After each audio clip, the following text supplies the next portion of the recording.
Bonjour à tous. Alors, c'est le troisième épisode de notre série spéciale fiscalité immobilière. Une série que vous suivez, et ça je suis assez étonné, hein, parce que quand j'ai lancé cette idée d'une série de l'été spéciale fiscalité immobilière, j'étais le premier à me dire attention, tu vas traiter d'un sujet un peu compliqué au beau milieu de l'été, qui va écouter. Bon, alors voilà. Bon, alors attention, hein, c'est pas des audiences de 10 000 personnes, 20 000 personnes par épisode, mais bon, c'est pas ce que je cherche. Moi, ce que je cherche avant tout, c'est surtout de m'adresser à des personnes passionnées, curieuses, etc. Donc, ça marche plutôt bien. Autre chose qui me satisfait régulièrement, moi j'ai fait un petit peu appel à vous en disant si vous avez des questions à poser, vous n'hésitez pas, et j'en reçois. Et donc ce qui fait que je vais consacrer à un moment donné un épisode à répondre à vos questions. Voilà, ça s'accumule un petit peu.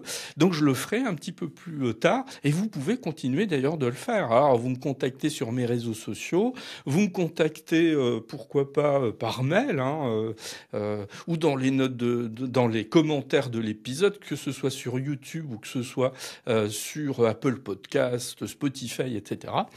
Voilà, et je répondrai à vos questions spéciales fiscalité immobilière. Alors, c'est le troisième épisode, ça veut dire qu'il y en a déjà deux qui précèdent.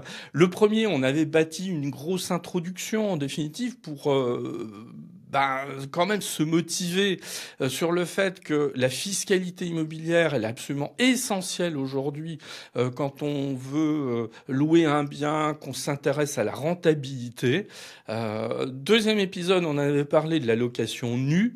Donc, je vous renvoie à tout ça, hein. Alors, vous pouvez, petite précision, il n'est pas obligatoire d'écouter ces épisodes dans l'ordre pour comprendre. Vous pouvez le faire sans souci si vous prenez le train en route. Il y a aucun problème. Et donc, dans ce troisième épisode, puisque j'y viens, on va traiter d'une question qui, je sais, intéresse beaucoup, c'est la location meublée. Alors, c'est une question qui intéresse beaucoup parce que la location meublée, c'est beaucoup de choses.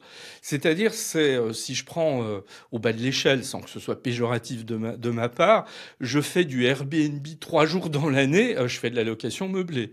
Je sais pas, moi, je suis propriétaire d'une trentaine de biens, je sais pas moi, en station balnéaire et à la montagne. Je fais aussi de la location meublée. Je fais de la location longue durée, par exemple à des étudiants sur les périodes universitaires et scolaires. Je fais de la location meublée. Donc en fait, on voit que c'est quand même beaucoup de choses et il n'y a pas nécessairement des choses en commun en fait sur le contribuable, parce qu'honnêtement, entre celui qui va récupérer, je sais pas moi, 1 000 euros sur l'année en louant une chambre dans son appartement, et puis celui qui fait ça en étant professionnel, alors on va parler là de loueurs en meublé professionnel, il n'y a pas grand-chose en commun entre les deux. Mais il n'en demeure pas moins que ces deux catégories, volontairement séparées l'une de l'autre, dont je viens de parler, il n'en demeure pas moins que elles rentrent dans une même catégorie fiscale. Cette catégorie fiscale que je vais expliquer, qu'on appelle le BIC, les bénéfices industriels et commerciaux, ça va rentrer donc dans cette grande catégorie. Alors, sur les termes employés, petite précaution d'emblée. Il y a un terme que je vais jamais employer tout au long de l'épisode. Je n'utiliserai jamais le terme niche fiscale Airbnb ou fiscalité Airbnb. Pourquoi ? Parce que la fiscalité Airbnb, ça n'existe pas. Vous ne trouverez pas dans votre déclaration d'impôt une case à cocher fiscalité Airbnb. Ça n'existe pas. On a une grande catégorie qui est la fiscalité du meublé. Une fiscalité plus spécifique est celle du meublé de tourisme, mais il n'existe pas de dispositif fiscal spécial Airbnb. Et déjà, rien que ça, c'est une réponse à une question, parce que tout à l'heure, je suis allé me balader un petit peu sur le site de Airbnb. Alors, j'ai rien contre Airbnb, mais honnêtement, quand vous êtes un propriétaire qui voulait faire de la location de type Airbnb et vous voulez une réponse fiscale très claire sur la manière dont vous allez déclarer vos loyers encaissés, bonjour, hein, il n'y a pas d'infos quasiment sur le site de Airbnb, ce qui pour moi est quand même un gros manquement. J'ai cherché, hein, j'ai passé 20 minutes à essayer de trouver, j'ai essayé de me mettre à la place d'un contribuable qui fait du Airbnb, d'essayer de trouver sur la plateforme des informations très claires, parce qu'après tout, on peut dire que la plateforme pourrait être tout à fait adéquate par rapport à ça. Je n'ai rien trouvé. J'ai trouvé 2 liens à un moment donné qui me mettaient en relation avec les impôts. Bon, voilà. Et puis, dont un lien qui marchait plus. Alors, vous voyez, donc là-dessus... donc, pour en revenir à ce que je vous disais à l'instant, je ne traiterai pas, je n'emploierai jamais ce terme. Je parlerai de la location meublée de manière large.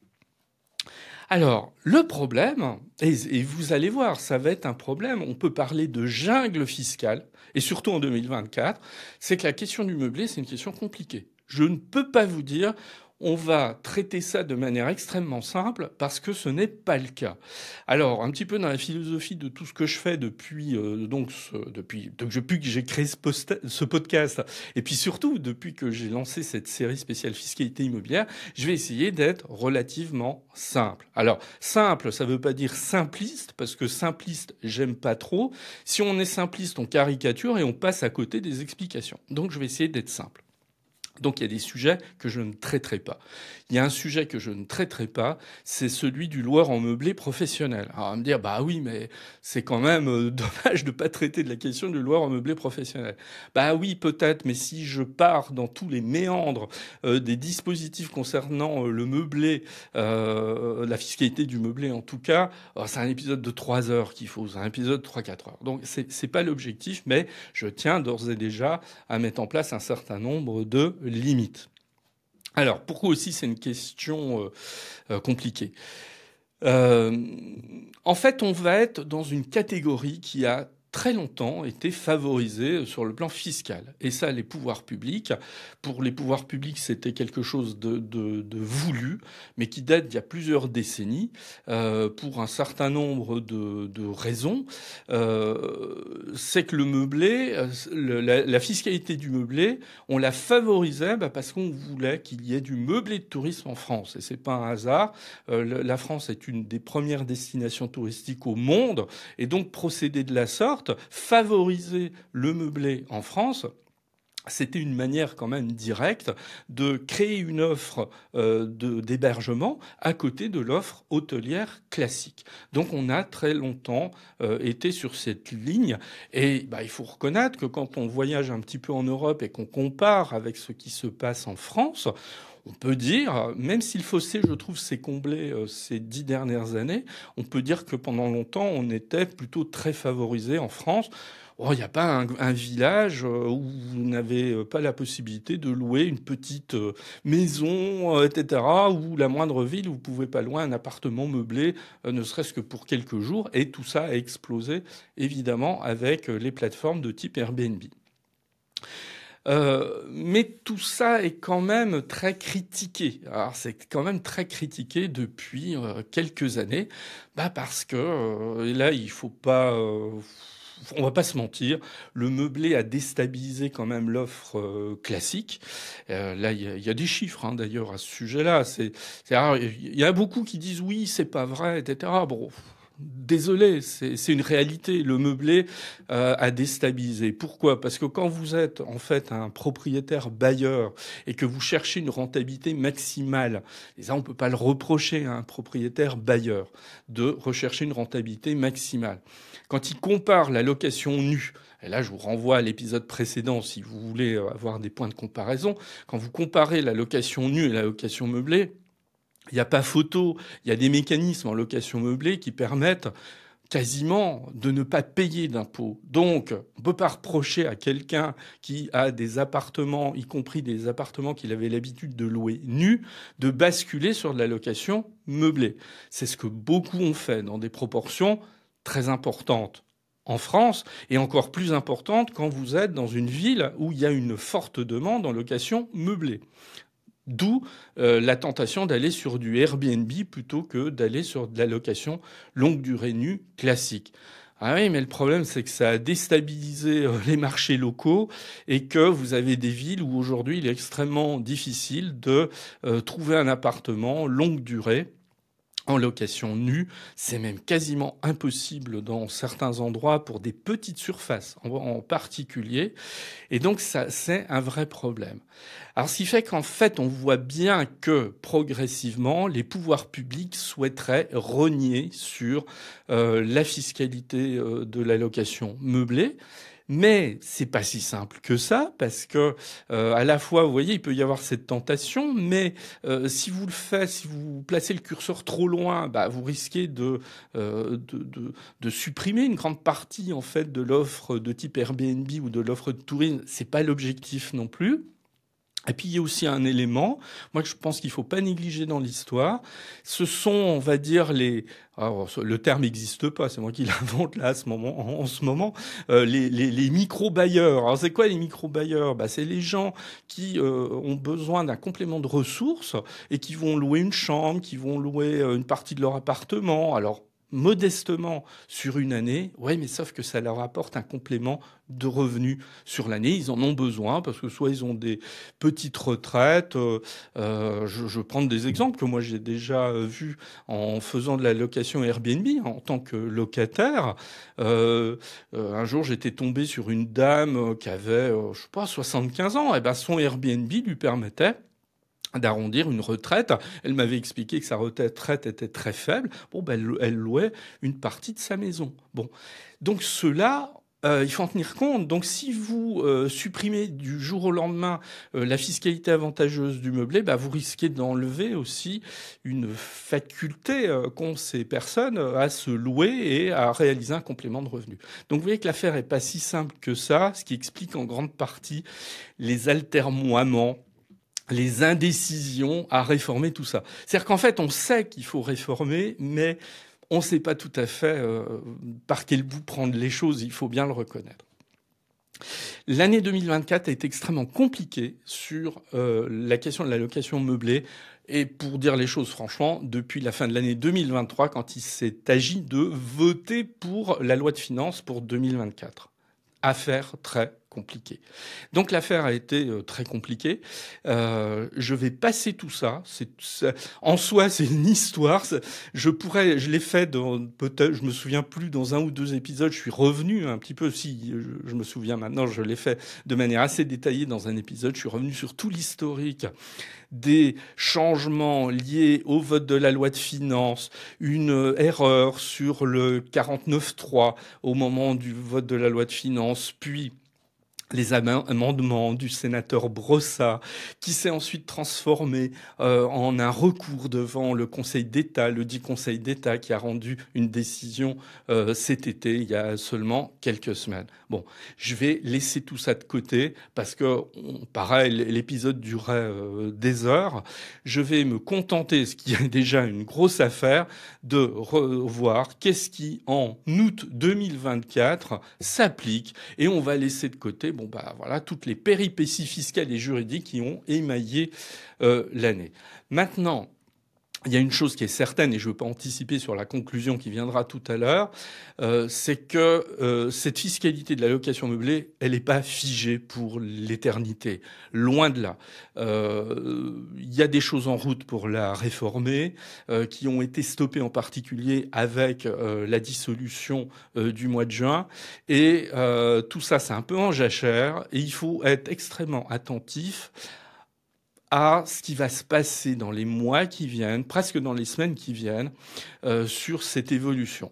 Et nul doute que ce qui va se passer en fait dans les mois qui viennent va donner un petit peu le diapason de cette nouvelle fiscalité du meublé. Voilà. Alors qu'est-ce qu'elle sera? Je n'en sais rien. On peut avoir des pistes, mais bon, voilà, c'est pas le sujet aujourd'hui. Donc voilà une introduction assez longue, j'en suis désolé, mais il s'agissait de mettre un petit peu en perspective cette question de la location meublée, ça me semblait utile.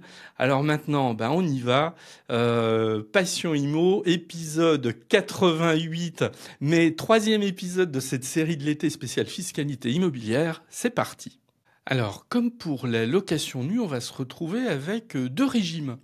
Euh, Là-dessus, c'est souvent le cas. En matière fiscale, on a un régime simplifié et un régime qu'on appelle réel, un peu plus complexe, il faut reconnaître.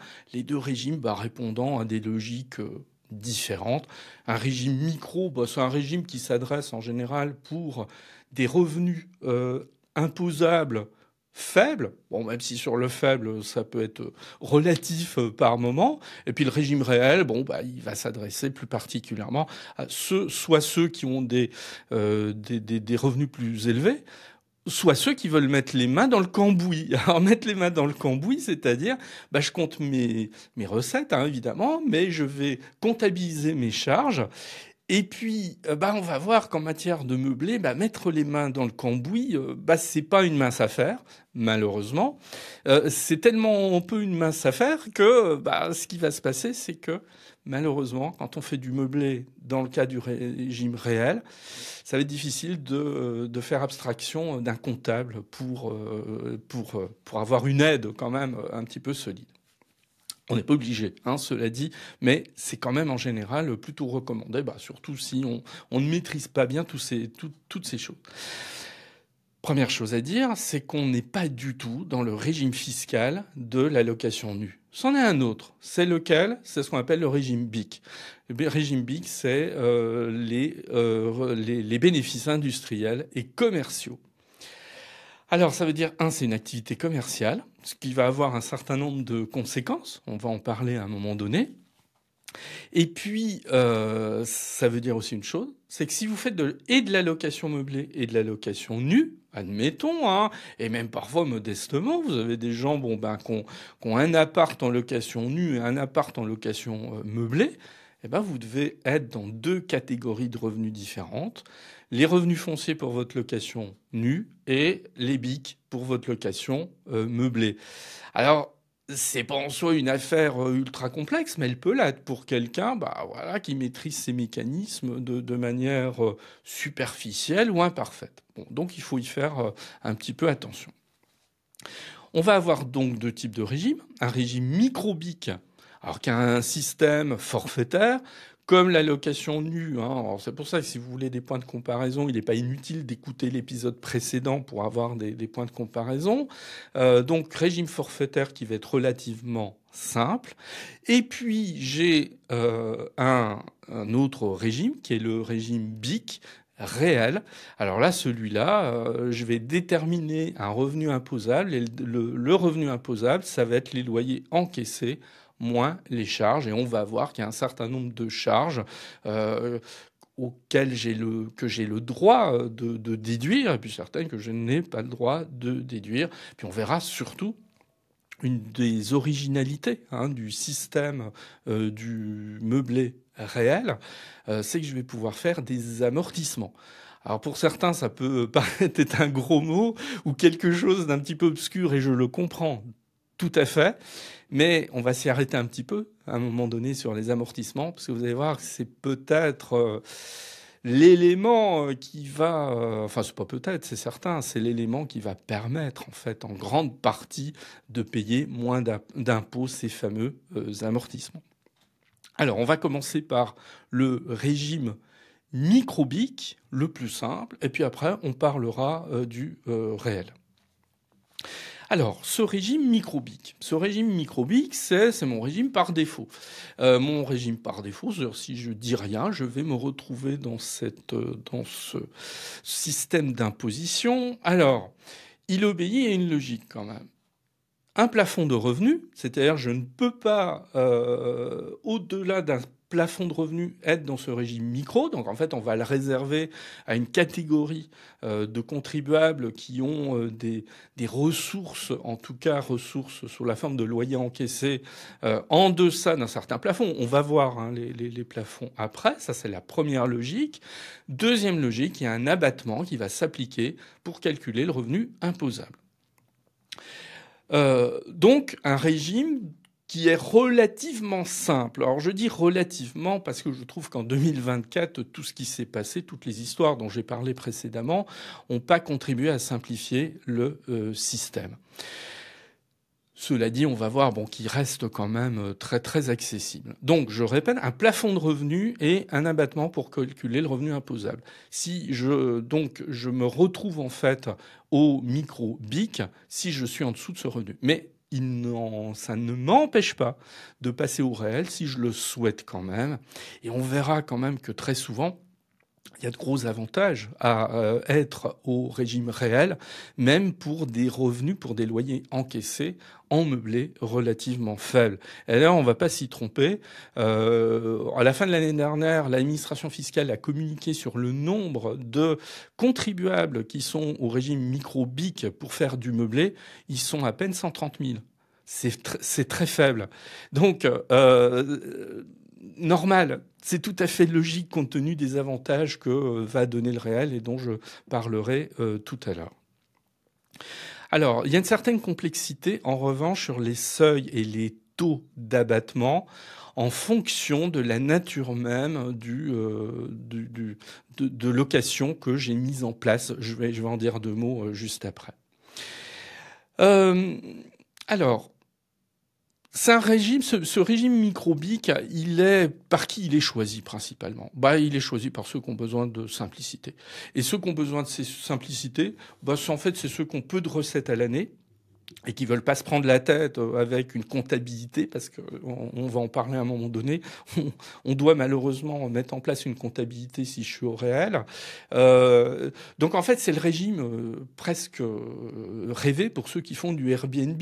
Si vous faites du Airbnb de manière simple à l'année et de manière relativement modeste, c'est-à-dire un nombre de nuitées qui reste un nombre de nuitées, je sais pas moi, inférieur à 20, 30, ce qui reste relativement faible sur une année, ce régime micro, il va être tout à fait correct. Hein. Même si, alors là, je fais une petite parenthèse, ça serait intéressant de regarder parmi ceux qui ont adopté le régime micro, qui font du Airbnb, il suffirait de leur faire la démonstration en une dizaine de minutes pour leur montrer qu'il ferait mieux de passer au réel. C'est qu'en fait, souvent, ils paieraient beaucoup moins d'impôts, voire pas d'impôts du tout, s'ils passaient au réel. Mais le réel peut effrayer un petit peu, je le comprends tout à fait, compte tenu de la complexité quand même un petit peu plus grande qu'il suscite. Donc, si je reviens sur ce régime micro-BIC, on a une simplicité. Je prends mon revenu imposable. Mon revenu imposable, ça va être donc mes loyers encaissés. Et à mes loyers encaissés, je vais appliquer un abattement qui va diminuer le montant de mes loyers imposables. Et c'est ça qui va déterminer en fait le montant de mon revenu imposable et qui va s'ajouter éventuellement à mes salaires ou à mes autres revenus. Alors quels sont les abattements applicables? C'est là où c'est un petit peu plus compliqué. Quand on avait parlé de la location nue, c'était simple. Dès lors que je fais de la location nue, c'est un abattement de 30% qui s'applique, point barre, au-delà d'un revenu de 15 000 euros. Voilà, c'est un petit peu plus compliqué parce que on va tenir compte, en fait, du type de location meublée. Alors, si on catégorise les choses, si je fais de la location meublée de longue durée, cas classique, je loue un bien à un étudiant, je sais pas moi, tout au long de son année scolaire, 9 à 10 mois par exemple. C'est de la location meublée longue durée. Je loue à un cadre qui vient faire une formation longue de 6 mois dans une ville et qui a besoin d'un meublé. Ça, c'est de la location longue durée. Si mes recettes sont inférieures à 77 700 euros, je vais calculer mon revenu imposable en appliquant un abattement de 50%, Ce qui revient en fait à dire que seule la moitié de mes loyers encaissés vont être imposés. C'est quand même déjà là, vous voyez, un système qui est beaucoup plus intéressant que la location nue. Dans la location nue, j'ai un abattement qui n'est qu'un abattement que de 30%. Là, j'ai un abattement de 50% si je suis dans cette situation. Donc on voit, c'est l'exemple que je prenais au départ, rien qu'avec ça, je pourrais m'arrêter là, rien qu'avec ça, on voit que l'intérêt de la location meublée, il est évident par rapport à la location nue. Donc ça, c'est pour les locations meublées de longue durée. Maintenant, j'ai ce qu'on appelle le meublé de tourisme. Alors, le meublé de tourisme, qu'est-ce que c'est? Le meublé de tourisme, c'est du meublé qui est étiqueté, qui est classé comme meublé de tourisme. Et c'est là, paradoxalement, que le coup de rabot fiscal a été le plus fort. Coup de rabot fiscal, je vous passe sur les détails de ce qui s'est passé en 2024. C'est-à-dire qu'en fait, sur le meublé de tourisme, on a voulu le rendre moins attractif qu'il n'était, et en fait, on l'a aligné quasiment sur la location nue. Alors là, sur le meublé de tourisme, ça fonctionne si j'ai des recettes inférieures à 15 000 euros, et là, je n'applique qu'un abattement de 30%. Voilà. Donc là, j'ai un régime micro-BIC qui est pas terrible, hein, en fait, mais c'est voulu, hein, de toute façon. J'ai un régime micro-BIC qui est pas exceptionnel, mais qui est celui de la location nue, en définitive.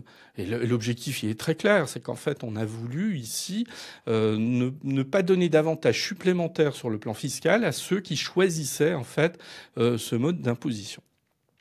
Et puis on a une catégorie supérieure, hein, c'est un petit peu, voilà, c'est le meublé de tourisme classé et les chambres d'hôtes.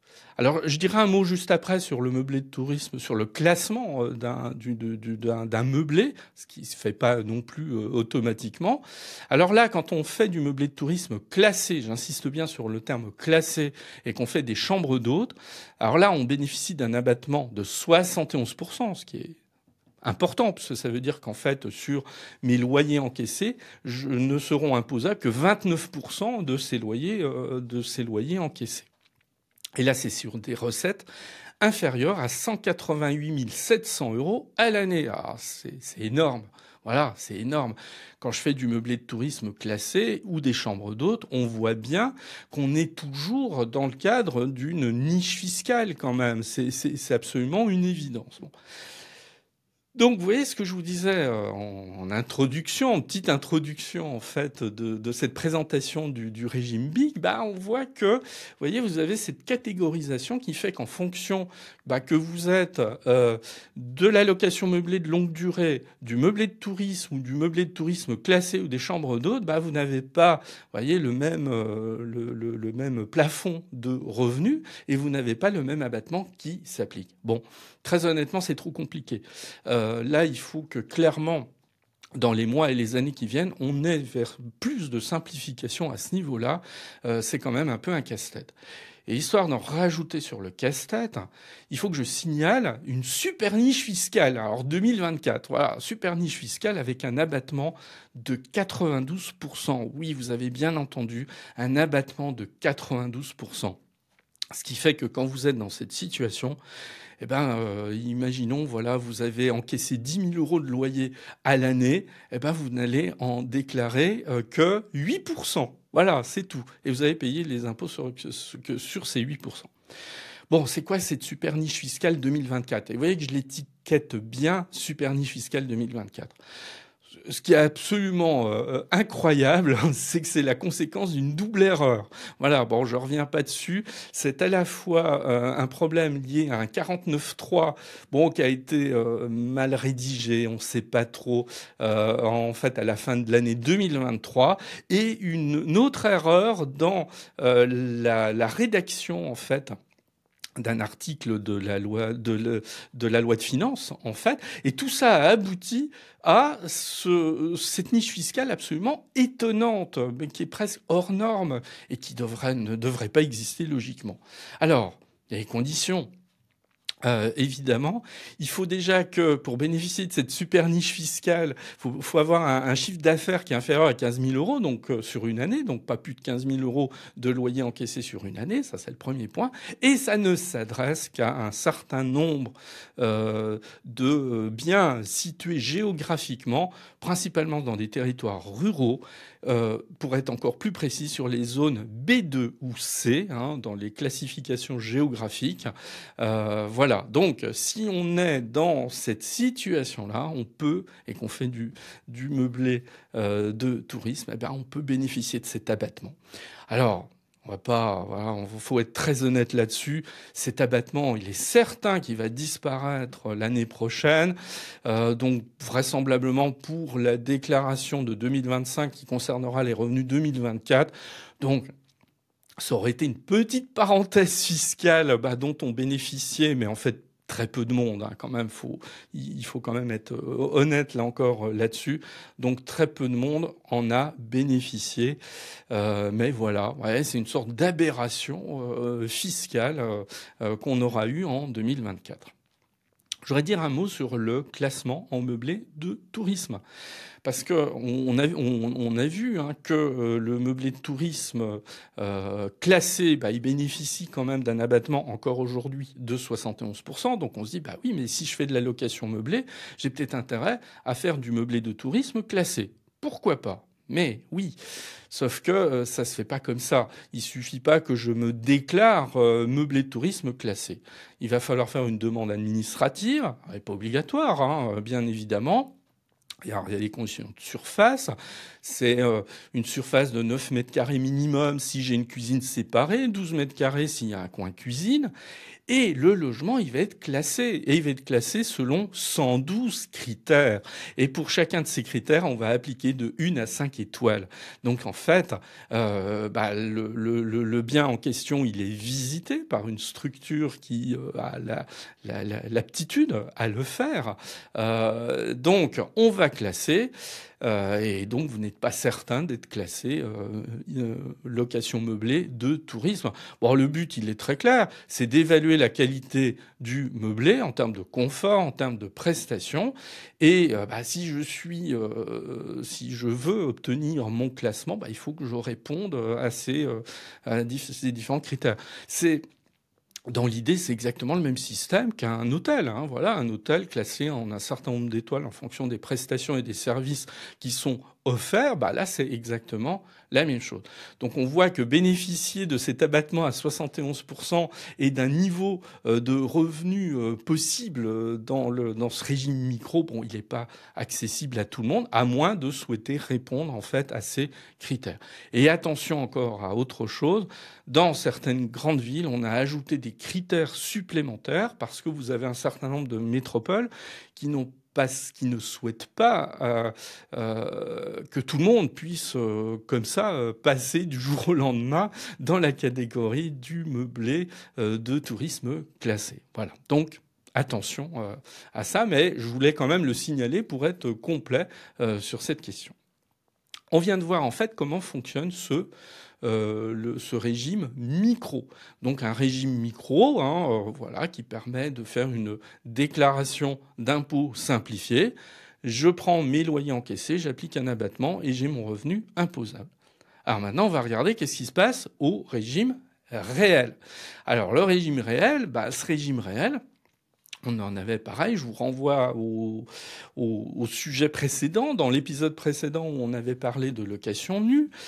Ce régime réel, il va avoir cette caractéristique, je prends mes loyers de l'année et je vais avoir un certain nombre de charges déductibles. Je vais enlever ces charges déductibles et ça va venir diminuer. Bon, donc là, ça veut dire que déjà, je dois être dans une comptabilisation exacte et précise de l'ensemble de ces charges. Les impôts ne vont pas vous demander au moment où vous faites votre déclaration, d'envoyer l'ensemble de vos factures éventuellement, mais vous devez les conserver pour les mettre à disposition de l'administration fiscale si jamais elle souhaite contrôler l'effectivité des charges que vous avez enregistrées, en tout cas dont fiscalement vous avez voulu tenir compte. Bon. Il n'y a rien de spécialement original par rapport aux charges déductibles dans le cadre de l'allocation nue.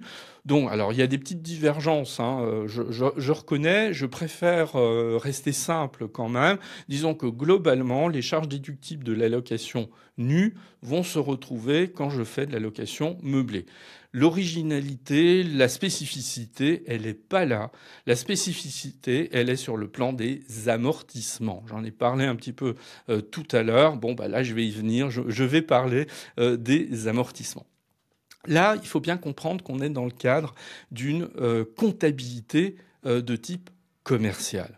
Comme une société. C'est ça les BIC, les bénéfices industriels et commerciaux. Quand je fais une déclaration de revenus dans le cadre des bénéfices industriels et commerciaux, on voit bien que je ne suis absolument pas dans la même logique plutôt très simple d'une déclaration dans le cadre d'une location nue. Bon. Et c'est peut-être là où il faudrait une harmonisation. C'est-à-dire que, si je peux me permettre cette parenthèse, c'est qu'à un moment donné, je pense qu'il va falloir, je ne suis pas le seul à le penser, hein, évidemment, il va falloir aller vers de la simplification. La simplification, qu'est-ce que c'est? C'est qu'à un moment donné, l'idéal, ce serait quelqu'un loue un bien, qu'il fasse de la location nue ou de la location meublée. Il a les mêmes avantages fiscaux, c'est la même simplicité de déclaration. Je pense qu'on résoudrait une grande partie des problèmes en procédant de la sorte. Mais là encore, c'est pas si simple que ça. Donc, mais l'idée fait son chemin quand même de plus en plus. Alors, les amortissements. Les amortissements, je n'ai pas le droit d'en faire quand je fais de la location nue. Premier problème là qui est résolu. Donc, ce qui fait que là, parce que quand je vais vous expliquer simplement ce que sont les amortissements. Les amortissements, vous allez vite vous rendre compte de l'intérêt d'en faire. Et comme je ne peux en faire que dans le cadre de la location meublée, bah, on va tout de suite en conclure. Ah oui, tiens, ça serait peut-être pas une si mauvaise idée de faire de la location meublée. Alors, les amortissements. Déjà, un amortissement, qu'est-ce que c'est? Un amortissement, c'est tenir compte de l'usure d'un bien. Donc, par exemple, je vais prendre une voiture. Bon, parce que quand je fais une comptabilité de type commercial, je vais tenir compte de l'usure de mon véhicule. Qu'est-ce que je vais faire? Je vais chaque année prendre la valeur du véhicule, je vais diviser cette valeur par 5, en général, dans le cas d'un véhicule, et je vais comptabiliser cette somme d'argent pour tenir compte, en fait, que mon véhicule, chaque année, va s'user et que je devrais sans doute le remplacer au bout de 5 ans. Alors là, dans le cas d'un bien immobilier, ça va être un petit peu différent parce qu'un bien immobilier dure plus longtemps qu'une voiture. Je vais prendre un exemple simple. Si j'ai un bien qui a une valeur de 100 000 euros et que je décide de l'amortir sur 40 ans, bon, compte tenu de ce qu'est un bien immobilier, qui est une durée tout à fait classique, ça veut dire que je vais avoir une valeur d'amortissement de 2 500 euros par an. Pendant 40 ans, hein, vous multipliez 40 par 2500, vous arrivez à la valeur de votre bien. Donc 2 500 euros. J'ai une valeur d'amortissement de 2 500 euros. Donc ça veut dire que si je suis dans une logique, je me dis, tiens, voilà, je vais comptabiliser ces 2 500 euros, on va voir comment. Je vais comptabiliser ces 2 500 euros tous les ans, ça va tenir compte de l'usure de mon bien immobilier chaque année pendant 40 ans. Je simplifie le calcul. Hein, et là, parenthèse à ceux qui connaissent un petit peu tout ça, je ne parle pas des amortissements par composants, qui sont quelque chose de beaucoup plus complexe à mettre en œuvre et que honnêtement, oralement comme ça, sans avoir derrière moi un tableau pour vous expliquer ce que sont les amortissements par composants, ça serait pas évident à comprendre, donc on va laisser de côté. On va retenir simplement l'idée des amortissements ici. Cette valeur d'amortissement, c'est-à-dire ces fameux 2 500 euros dans mon exemple simple que je viens de prendre, je vais pouvoir les soustraire au loyer encaissé. C'est-à-dire, en fait, ils vont s'ajouter aux charges déductibles. Et vous voyez que ça va réduire votre montant imposable. C'est-à-dire que si je loue un bien en meublé qui a une valeur de 100 000 euros, ça veut dire que je vais pouvoir chaque année enlever 2 500 euros à mon montant de loyer encaissé, ce qui va venir évidemment diminuer mon revenu imposable. Ça, je l'ai pas en location nue. Donc l'avantage ici, il est énorme. Surtout que l'atout d'un amortissement, c'est quoi? C'est que la valeur, cette somme, elle n'est pas décaissée. C'est un outil comptable. Donc vous voyez, vous avez un élément qui vient réduire votre revenu, en fait, vos loyers encaissés, mais vous n'avez pas dépensé en tant que tel la valeur de cet amortissement. C'est une sorte de paradis fiscal. Bon, je me des guillemets, hein, évidemment, un paradis fiscal.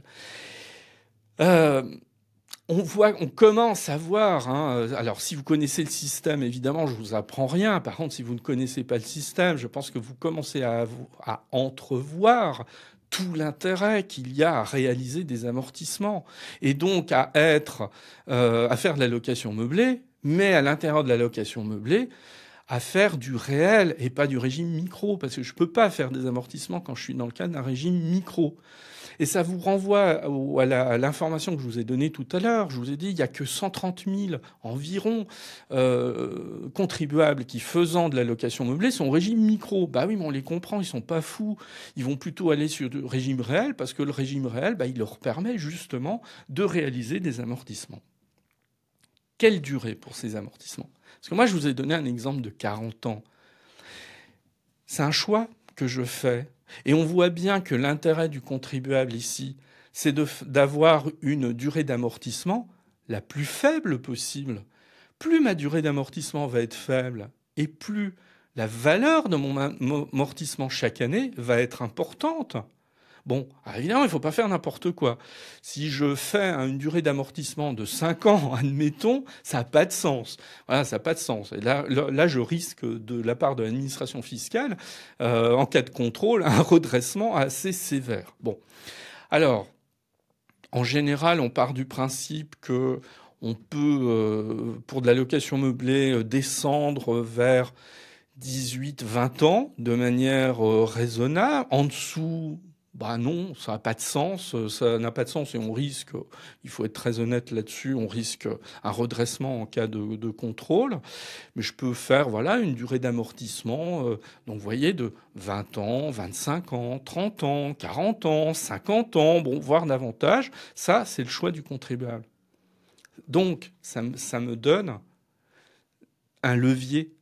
Ça me donne un levier, c'est-à-dire que je vais pouvoir, à la limite, et c'est pas à la limite, c'est ce qui va se passer en réalité, je vais choisir la durée de mon amortissement pour payer le moins d'impôts possible, voire pour ne pas en payer. Bon, alors je peux pas dire mieux. Et donc, quand on fait des simulations avec un contribuable pour l'aider à choisir le régime fiscal le plus adéquat, et on voit qu'à l'intérieur de ce régime fiscal le plus adéquat, il y a des décisions à prendre, notamment sur la durée de l'amortissement, on va le faire de manière à ce qu'il paye le moins d'impôts possible, voire qu'il n'en paye pas. Et là, en fait, on est sur quelque chose qui est extrêmement intéressant et qui ouvre une porte absolument extrêmement intéressante. On va pas se le cacher. Alors, je vais rester ici dans ces explications. À la limite, si vous voulez que je consacre un épisode où je ne parle que des amortissements en matière de location meublée, je le ferai. Vous me dites dans les commentaires. J'ai peur que ce soit un peu technique, en fait, à expliquer comme ça verbalement. Mais pourquoi pas, tout est possible. Bon, vous me dites si éventuellement un sujet aussi technique pourrait vous intéresser. Je le ferai s'il y a de la demande par rapport à ça. Bon, là, on vient de voir, alors c'est un peu survolé, je reconnais, mais c'est quand même l'objectif ici de ne pas aller trop dans le détail pour que vous compreniez surtout les grandes lignes des mécanismes. On a vu, en fait, qu'il y avait un régime micro et qu'il y avait un régime réel. Bon, c'est lequel des deux qui est le plus intéressant? C'est souvent la question qui va se poser. Compte tenu de tout ce que j'ai dit précédemment, c'est le réel qui est le plus intéressant. Quasiment 9 fois sur 10. Bon, quasiment 9 fois sur 10.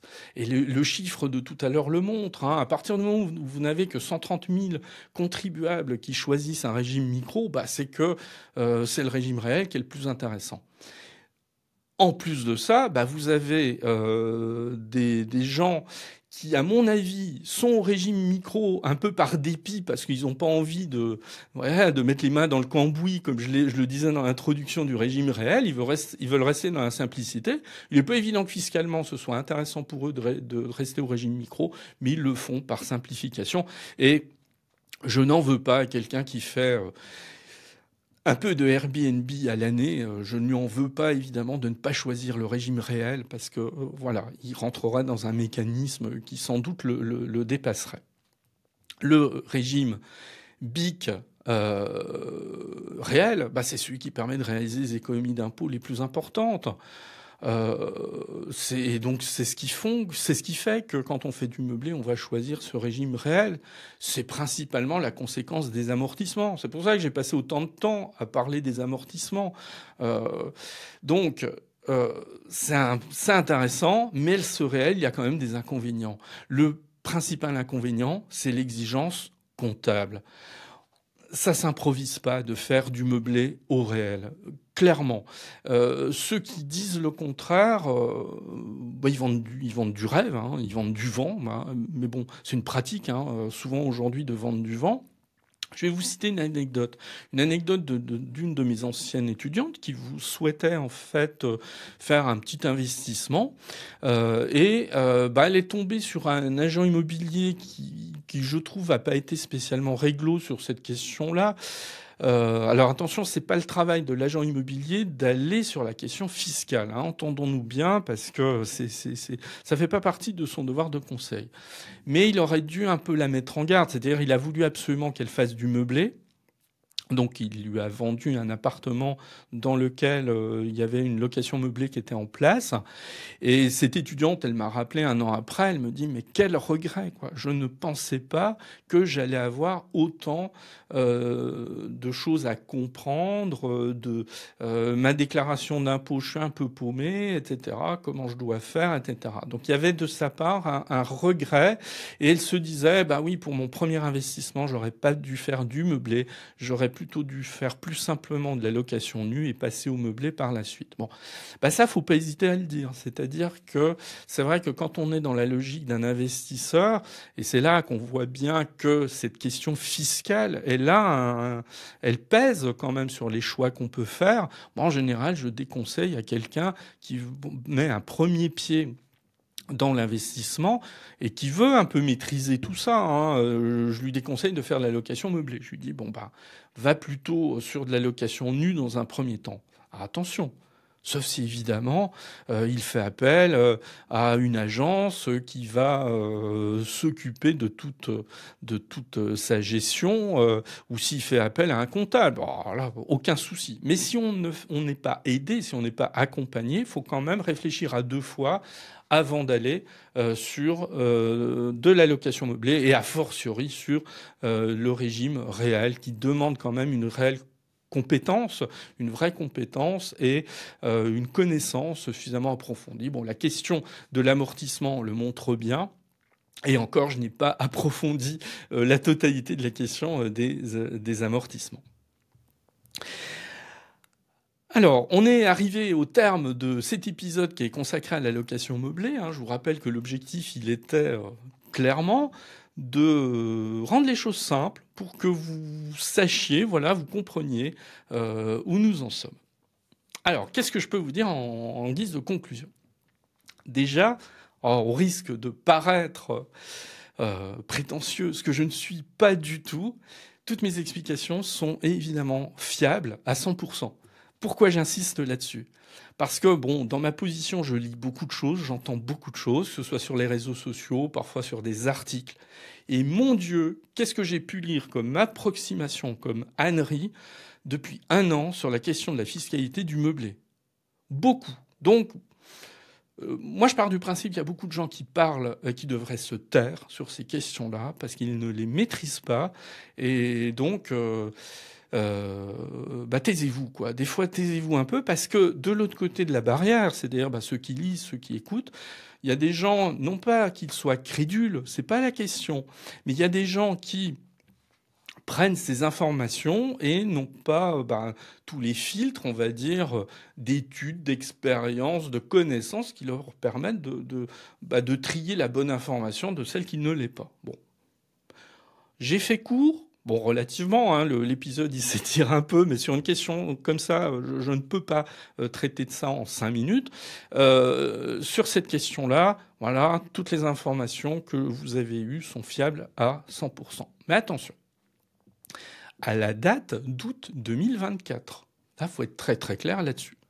C'est-à-dire que dans les informations que je vous ai communiquées, j'ai tenu compte de l'ensemble des événements qui se sont déroulés depuis l'année dernière jusqu'à la décision du Conseil d'État du mois de juillet. J'ai tenu compte de tout ça. Mais attention à ce qui va se passer pour la suite. Et la suite, qu'est-ce que c'est ? C'est la déclaration d'impôt que vous ferez en 2025 pour vos revenus 2024. Et pourquoi cette incertitude ? Il y a un certain nombre de facteurs. Et là, c'est pareil. De ma part, si je ne vous mettais pas en garde à ce sujet, je ferais pas mon boulot, façon de parler. Je suis pas payé pour ces épisodes que je réalise, mais non, je serais pas sérieux. Alors pourquoi il y a un certain nombre d'incertitudes et pourquoi il va falloir faire attention. Il y a un changement de la loi fiscale qui est en cours. Au mois de mai, il était en cours d'examen. Il y avait, je ne vais pas rentrer dans la technique parlementaire, une commission mixte paritaire entre l'Assemblée nationale et le Sénat qui devait discuter de cette harmonisation sur le plan fiscal. Elle a été interrompue par la dissolution de l'Assemblée nationale. Alors, interrompue définitivement ou temporairement ? Je n'ai pas la réponse. En août 2024, nous n'avons pas la réponse, donc il faudra voir ce qui va se passer. Ça, c'est le premier élément. Deuxième élément, vous avez une députée, Madame Lemeur, qui a réalisé en fait un rapport à la demande de la Première ministre en 2023, parce que la Première ministre, c'est Elisabeth Borne. Alors Elisabeth Borne, vous voyez, il y a eu Gabriel Attal entre-temps. Là, on est en train d'être dans une recherche d'un nouveau Premier ministre, mais bon, c'est pas si vieux que ça. Elisabeth Borne souhaitait une harmonisation de la fiscalité de la location nue et de la location meublée. Et donc, elle avait commandé un rapport à la députée Madame Lemeur et elle a fait une proposition de réforme sur la fiscalité locative. Certes, ce n'est qu'un rapport parlementaire. Quand je dis ça, c'est pas péjoratif, c'est simplement pour rappeler que des rapports parlementaires, il y en a beaucoup. Tous ne sont pas pris en compte, mais parfois, ils sont retenus. Or, ce rapport-là, il était à la fois sérieux, documenté, et dans les commentaires qui ont suivi sa publication, on a senti, on a senti que de la part des acteurs du milieu, ce rapport était reconnu pour son sérieux. Alors pour l'instant, ça va pas plus loin, mais ce rapport, en tout cas, il préconisait un certain nombre de changements. Troisième élément d'incertitude, le vote de la loi de finances pour 2025. Cette année, il va être compliqué. Pourquoi il est compliqué ? Parce que pour l'instant, il n'y a pas de majorité, mais qu'il faut quand même ficeler une loi de finances pour la fin de l'année. C'est une obligation constitutionnelle. On a vu que cet été, l'élaboration de la loi de finances, elle prend du retard, beaucoup de retard, voilà, puisqu'il y a les lettres de cadrage qui ont été envoyées assez tardivement. Bon, donc tout ça est compliqué. La loi de finances, qu'est-ce qu'elle va faire ? La loi de finances qui va être discutée à partir de cet automne, normalement au Parlement, elle va fixer le cadre fiscal pour 2025 sur nos revenus 2024. Donc ça va être à surveiller avec beaucoup d'attention. Quatrième élément d'incertitude, et vous voyez qu'il y en a beaucoup quand même, c'est qu'à l'heure où je vous parle, à l'heure où j'enregistre cet épisode, on ne connaît pas encore le nom du Premier ministre. Je ne vais pas faire de politique parce que c'est pas du tout mon propos, en tout cas sur cette chaîne et sur ce podcast. Cette incertitude, elle risque de se traduire dans la politique menée. Imaginons que dans quelques jours, on désigne un Premier ministre de gauche ou un Premier ministre plutôt à droite. Quand on regarde en fait les programmes fiscaux des uns et des autres, on voit que ce qui sortirait en fait d'un gouvernement plutôt teinté à droite ou plutôt teinté à gauche, ça n'a rien à voir. Donc là, on a une incertitude qui est assez lourde sur ce plan. Tout ça fait que personne, en fait, aujourd'hui, ne peut vous dire avec certitude comment, en 2025, vous allez faire votre déclaration d'impôt sur vos loyers encaissés, en tout cas sur le meublé. Sur la location nue, on se dit que les choses vont rester en l'état, mais après tout, je n'en suis pas certain si on a une réforme d'ampleur. Donc, il va falloir être très attentif à ça. Alors ça n'aide pas à une chose. Ça n'aide pas quand je veux éventuellement aujourd'hui acheter un bien et que je veux le louer en meublé et que je me pose la question de ma rentabilité et que ma question de la rentabilité, elle dépend en grande partie de ma fiscalité.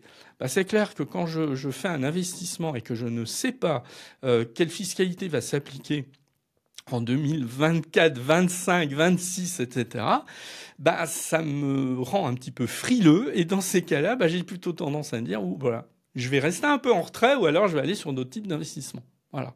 Bon, donc on ne sait pas, et ceux qui vous assènent des certitudes, et bon, je vais pas citer, je vais citer personne, mais il y a encore 2 jours, je lisais quelqu'un qui était pétri de certitudes sur la fiscalité à venir et applicable.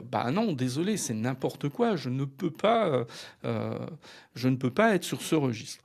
Donc, je reprécise bien les choses. Tout ce que je vous ai expliqué est évidemment valable à l'instant où j'enregistre cet épisode et évidemment jusqu'à la fin de l'année 2024. Pour la suite, il faudra voir. Et évidemment, moi, je vous tiendrai au courant par l'intermédiaire de ce podcast ou de cette chaîne. Je vous expliquerai un petit peu les changements à venir. Voilà.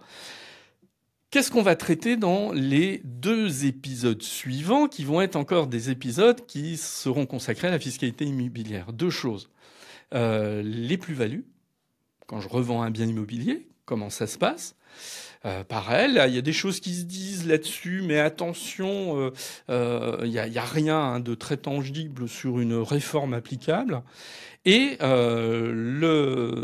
l'autre épisode à venir, on parlera de la défiscalisation immobilière en 2024. Le Pinel, il disparaît, donc etc. Qu'est-ce qui reste? Est-ce que c'est intéressant ou pas? On traitera de toutes ces questions-là. 2 choses avant de terminer. La première, c'est vous pouvez continuer de vous inscrire sur un lien que je mets dans les commentaires, dans les notes de l'épisode ou de la chaîne. Vous pouvez vous inscrire pour recevoir en septembre un e-book gratuit, j'insiste bien sur le gratuit, un e-book qui transcrira et qui synthétisera l'ensemble des éléments de fiscalité immobilière que j'ai traités au cours de ces 5 épisodes spéciaux. Donc inscrivez-vous, vous pouvez évidemment continuer de le faire. Et deuxième élément, ce que je vous ai dit tout à l'heure dans l'introduction, c'est déjà un peu lointain parce que l'épisode est assez long quand même sur cette question du meublé, sur ce que je vous ai dit tout à l'heure. Donc vous pouvez continuer, vous pouvez me poser des questions et les questions, je ferai une sélection et je ferai un épisode spécial réponse aux questions pour défricher le terrain si besoin, parce qu'on est quand même sur des questions compliquées. Et là, la fiscalité du meublé, je reconnais qu'elle est sûrement une des plus compliquées que d'autres éléments que l'on pourra traiter. Voilà. Je vous remercie de m'avoir écouté. Voilà. Et puis, prochain épisode, on va parler de plus-value immobilière. Et d'ici là, profitez, il fait encore très très beau, profitez de cet été qui se termine doucement et à très bientôt.